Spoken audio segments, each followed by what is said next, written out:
Hello and welcome to AEW Rise to the Top, episode number 19. Today, we have once again got another episode of Dark and another episode of Dynamite.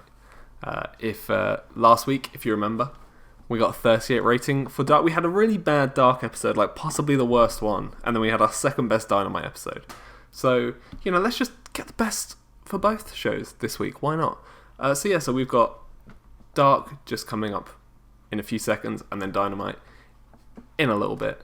And let's just jump straight into it. Let's just get straight into AEW Dark. I love kicking off the show with a bunch of reds. So good. So Aria Blake is back in again. Still not signed permanently, although I have decided I am going to do that after, in between Dark and Dynamite, I'll be offering her a deal. Aria Blake taking on Jamie Hayter. And it is Jamie Hayter who picks up the win in 10.5 minutes with a curb stomp. This segment got a 25 rating, because of course it does. Aria Blake had a 25, Hayter had a 36. The crowd didn't like seeing either of them, and the crowd were turned off. The match was a poor way to start the show, which is awesome. And lifting the crowd got them ready and buzzing. So at least one good thing came out of that, and the commentary was good, which is nice. So anyway, let's move on. Oh, I should say we're coming at you live from a sold-out Centre Stage Theatre in front of 1,050 people. Pretty nice, dark crowd, if you ask me. So let's move on to the next segment and see how we got on. And it is an interview backstage with Kathy Kelly interviewing Chris Statlander. We haven't seen Kathy Kelly in a few weeks, so it's good to get her back on the screens. She says, "Chris, last week you seemed like you had a new focus. What were you thinking about during your match?" And Chris Statlander just makes some bunny ears out of her hands and sticks her front teeth out. She then hops off screen. So Chris Statlander last week in her matchup seemed more intense, more driven than she has done for a little while. And apparently it's because of the bunny. The bunny 2 weeks ago, really set the whole women's division here on Dark on fire with her scathing words. Maybe that's what we're going to. I mean, the storyline's called Bunny or Alien. It was kind of obvious from the start what we were doing, but who cares? It's got a 33 rating, which is decent for a promo with these two. So hopefully that will get a bit better in the future. Once again, Kathy Kelly penalised for having a poor gimmick, but there's not much we can do about that now. Let's move on to the next matchup, where we have Christian Casanova taking on the librarian, Peter Avalon. And in a match lasting 11 minutes and 35 seconds, it is Christian Casanova who picks up the win with a Fedora Frog Splash. This got a 44 rating.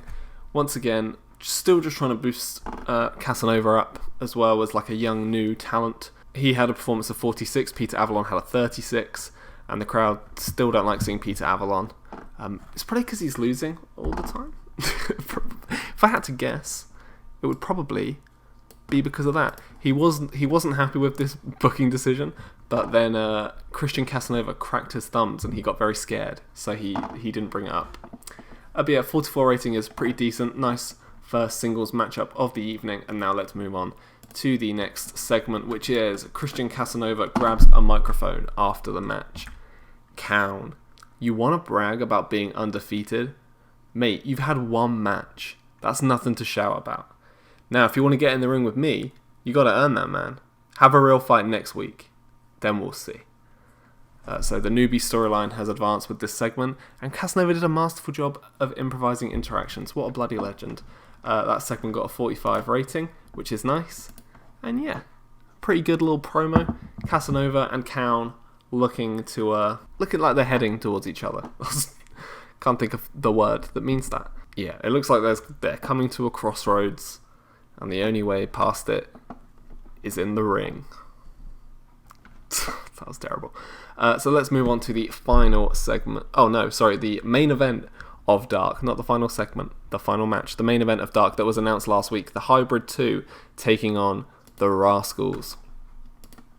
And in a decent match that goes just over 15 minutes, Zachary Wentz pinned Angelico with a hot fire flame to pick up the victory. It's got a 58 rating, which is nice. These two teams I thought would be quite good. Jack Evans had a 53, Angelico had a 41. Wentz had a 59 and Xavier had a 68. A big time standout in that matchup. And the Hybrid Rascal storyline ended, which I didn't mean it to. I meant it to advance. That's my bad. I think I clicked the wrong button. Or maybe it did that automatically. Anyway, Zachary Wentz is getting better at his gimmick, which is good. And what did this get? Oh, lots of penalties. Lots of penalties. But yeah, decent match, 58 for the main event. And now let's move on to the final segment of the show, where the Rascals are celebrating their victory when they are blindsided by TH2. Wentz is put through the announce table, and Xavier is hit with the Fall of the Angels. I got a 51. So yeah, the storyline shouldn't have ended because it's carrying on. Clearly not over between these two teams. And Helico is very underwhelming, and Zachary Wentz took a stump bump when he went through the table. And Helico apparently not a very good heel. Who knew? So let's finish up the show now and see how we got on overall. 44 isn't too bad. Christian Casanova was slightly overused, but who cares? Who cares? He's good. He will be good. 44, that is a big improvement. 6 points up from last week. That is very nice. And a women's match that was okay for dark standards. It's better than the 19 we got last time, so that's nice. Rascals again, just much better than I thought they would be. I probably would have, if I knew they were going to be as good as they are, I probably would have just put them straight onto Dynamite. But hey, we're here now. Who cares? So that is Dynamite. That is Dark. Sorry, Dynamite is still to come. And let's just go straight into Dynamite. I'll be with you in a few seconds on that home screen. Don't go anywhere. Hello and welcome back to AEW Dynamite. Last week we had a huge show, second best show we've ever had, 76 rating. All we can really hope for is to get anywhere near that. Fingers crossed. Fingers bleeding crossed. So let's not waste any time, let's just jump into it. That's a good way to start. Okay, so as soon as the opening pyro finishes, Moxley's music hits. He walks through the crowd and enters the ring with a mic. Last Wednesday was wonderful, wasn't it? Max gave me one hell of a fight, but I managed to keep hold of this. And then, the best bout machine came to say hi. Now Kenny, I'm not one for playing games or beating around the bush. When I want to fight someone, I tell them. So this is me, Kenny, telling you, I want to fight. At Full Gear. Last year we fought at Full Gear, and do you remember what happened, Kenny? Do you remember when I threw you into that bed of barbed wire? Or when I drove you head first into the wooden floor of the ring? I don't want a repeat of that, Kenny. I want this match to be officially sanctioned.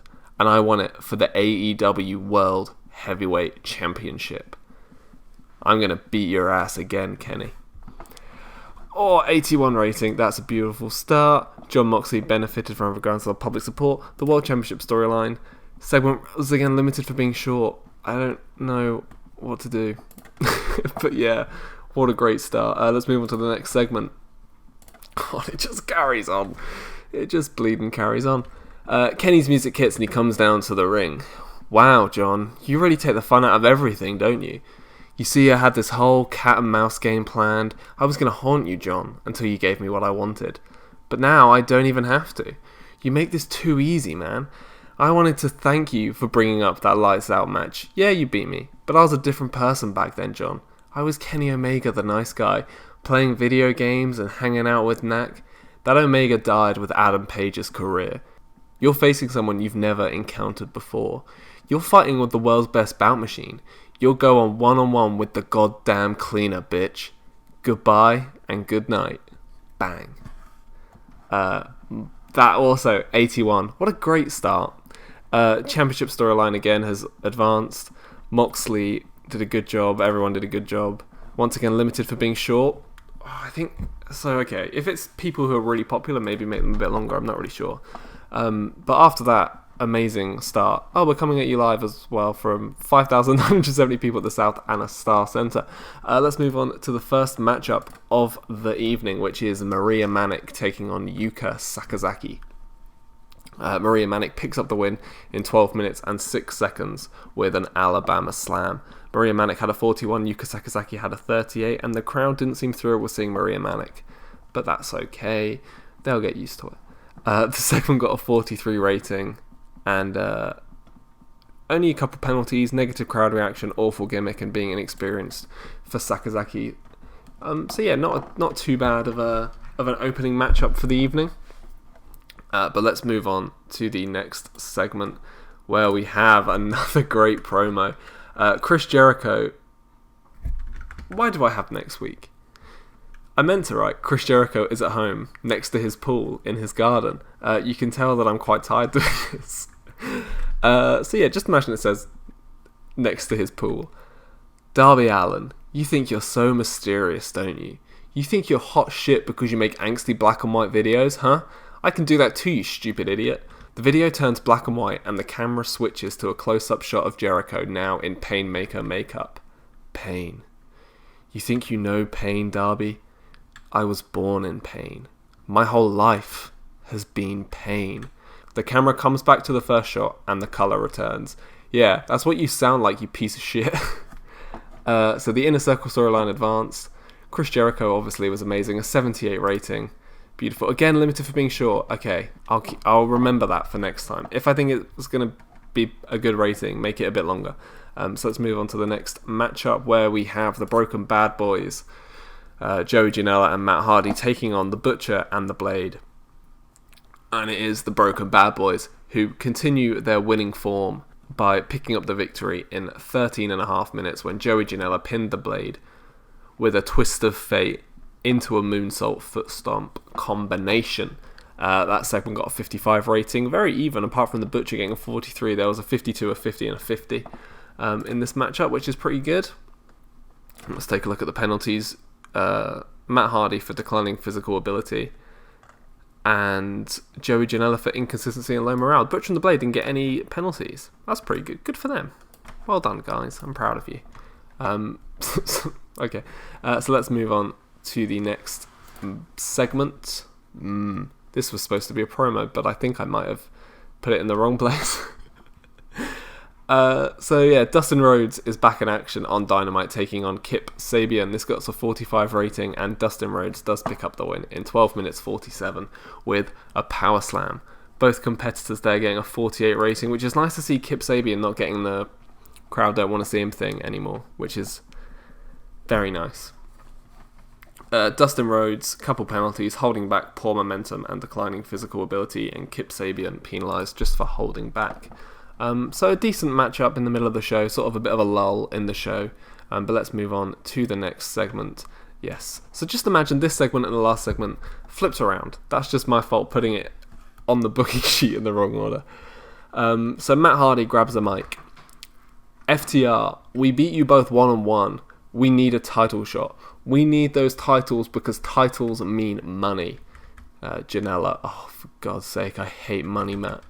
Matt Hardy then convulses and stands up straight, his hair now in a mess. I don't want to do the flippant voice. Ah, yes. Dax Hardwood, Cash Wheeler, I know you from past life. We must be reacquainted, yes. Next week, FTR will be deleted. That's the least enthusiastic Matt Hardy I think you've ever heard in your life.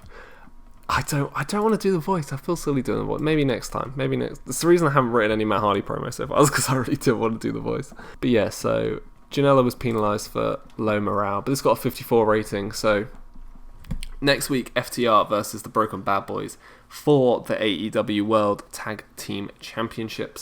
I guess it is a plural. There's 2 belts.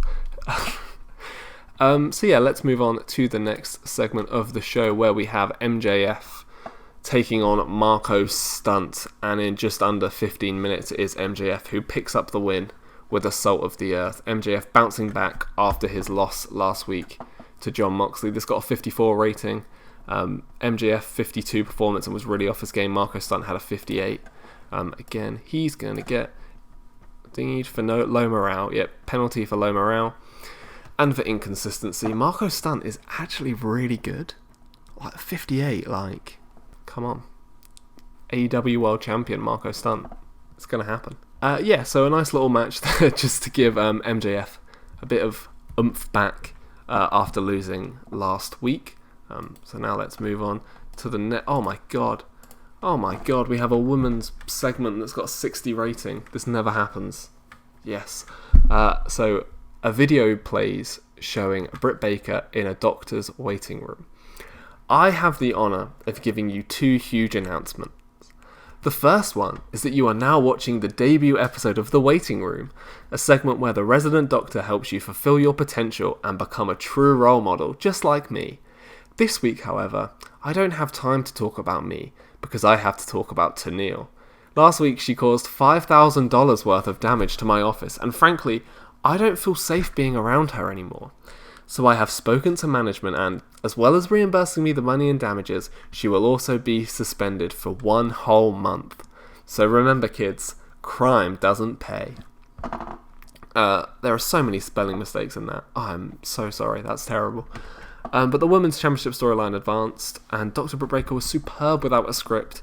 She had the crowd in her palm the entire time, and that's a 60 rating, which might be the highest rated women's segment we've ever had. Which is good, because it finally shows that this women's division is as good as it can be. It's getting there anyway. Tenille Dashwood has been suspended for 1 month following her assault on Dr. Britt Baker's office last week. So that means that championship match is going to have to be pushed back. Tenille Dashwood, even though she was suspended, is still the number 1 contender.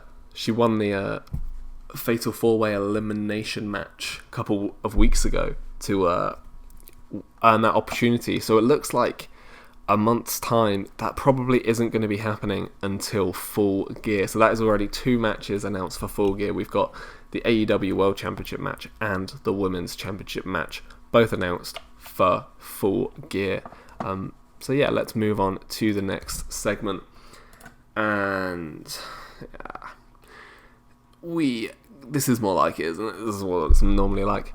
We have Cheerleader Melissa taking on Riho. Obviously last week, Tenille Dashwood finally accepted the help of Cheerleader Melissa, and I can tell you that she was at ringside here for this matchup, watching how Cheerleader Melissa gets it done, and she did indeed pick up the victory in 13 minutes and 45 seconds with an air raid crash over Riho.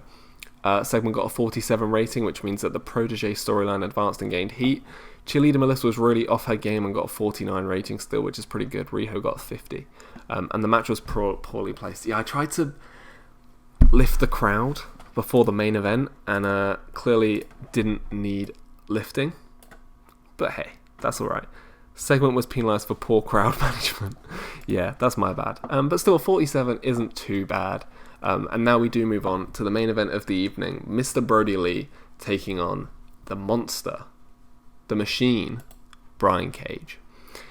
And in a good match, Mr. Brody Lee defeated Brian Cage in 14 minutes and 40 seconds with a running big boot. This got a 60 rating. Quite a nice main event. Mr. Brody Lee sustained an ankle sprain, which isn't good. We'll see how long he's going to be out for at the end of this episode. And 69 for Brody Lee and a 68 for Brian Cage. Let's have a look at the penalties. The only penalty was because it got disrupted by an injury. Oh, how much higher would this match have been if he didn't get that ankle sprain? It's an ankle sprain. It shouldn't be out for too long, I hope, because I got bleeding plans. For once, I actually have like Dark Order plans and Brody Lee plans, and then he decides to go and get bleeding injured. But anyway, so that is the main event. But the true main event, as we talked about last week, was Pac. He found out who ran over Rey Fenix, and he is ready to announce that coming up next. So Pac comes down to the ring, as always, in full gear with a microphone. The clock strikes midnight. Your time is up. You haven't come forward, but now it's time to face the music. A video plays showing the car hit Rey Fenix. The footage rewinds to show Cody climbing into the car. Cody, get your ass out here now. So the Death Triangle storyline has automatically advanced with this segment, and it got a 74 rating, which is really, really good. So now let's move on to the next segment of the show. And we have Cody comes down to the ring with no music. Silence fills the arena. He climbs into the ring and looks Pac in the eye. Look, man, I'm sorry. It was an accident. It wasn't. He grabs Pac and hits him with the crossroads. The Young Bucks run out as quick as they can and hold Cody back. Nick is shouting, "Why did you do that? How could you do this?" As the Elite are infighting, Pac struggles back to his feet, and as soon as he is up, bang, super kick party. The Elite look at each other and laugh. Again, Pac climbs back to his feet and tries to fight back. Another super kick party. These bust Pac open. Again, he struggles back to his feet. Fight me, you bastard. Super kick party into a crossroads. Pac is out cold, bleeding. The arena is in stunned silence as we go off the air. So many changes. Damn it. None of these turns are going to go down well because I haven't built up to them at all. But we have a massive double turn. A massive double turn has happened with Death Triangle and the Elite. The Elite are the ones who took out Rey Fenix. Cody specifically. Pac, resilient, not letting his friend get away, or not letting them get away with hitting his friend like that. The Death Triangle storyline advanced, the Trio storyline advanced and gained heat. This got a 77 rating. Pac was superb. Matt Jackson heel turn was hinted at. So yeah, that's something that I've learned I need to, because I want it to be a surprise, but I guess that's not how it always works, is it? But overall, I think this was a show of very good promos. The matches were kind of meh. You know, the matches were alright. But let's finish the show and see the rating that we got. Oh my god. Why is that so low? How do they... What? Excuse me? Oh, Jesus Christ. Okay, we got a rating of 62. I really thought it was going to be much higher than that. Is it because... Does it only do the rating on matches or something? Like, how... that's terrible. So the show lost us popularity in 21 regions and it increased our popularity in 14 regions. What have I done wrong? I'm guessing it's something to do with the matches. Like, it only takes the ratings of matches or something, and all the matches were kind of, you know, meh ratings. Or maybe the matches have more of an impact on the rating than the promos, because all our promos are like fire, like 81, 81, 78, 54, 60, 74, 77. Really good. That's really annoying. Okay, so I thought this was going to be like our best show yet. I was really excited. But anyway, let's go back to the main screen. We'll check the emails. We'll see how much NXT destroyed us by. And we'll have a look at how long Mr. Brady Lee is going to be injured for. I'll be back in a second. Okay, so we are back. NXT got a 75 and a 2.30 TV rating. It's got a 2.08 TV rating. That was terrible. Ring of Honor had an 89. Jesus Christ. Marty Scurll defeated Austin Aries for a 92 main event. Oh my god. Jesus Christ. They deserve our TV deal, let's be honest. NXT, yeah, okay, Mr. Brody Lee. Oh, it'll take a week for him to fully heal, that's fine. New Japan extend their deal with Sonada, and Ring of Honor are going to be buying more people, which is good. So, Mr. Brody Lee sustained an ankle after a botch. Oh yeah, okay, I need to go. I'll look at the injury thing in 2 seconds. 6 days. That's fine. It's a bit of a somber way to end the episode, really. Yeah, I'm really annoyed about that. I think I spent a lot of time focusing on the promos and like the stories, sort of leading in to the future. So the storylines, like some of them I've not been happy with. Like I feel like I've really botched Shawn Spears with the TNT Championship and the Four Horsemen in general. I feel like I've really messed that up. So I'm trying to plan out the stories a bit more, but I guess doing that all in one go and trying to kickstart all of the stories is kind of not great because now we've just had a show of promos and pretty meh matches and we've really suffered for it.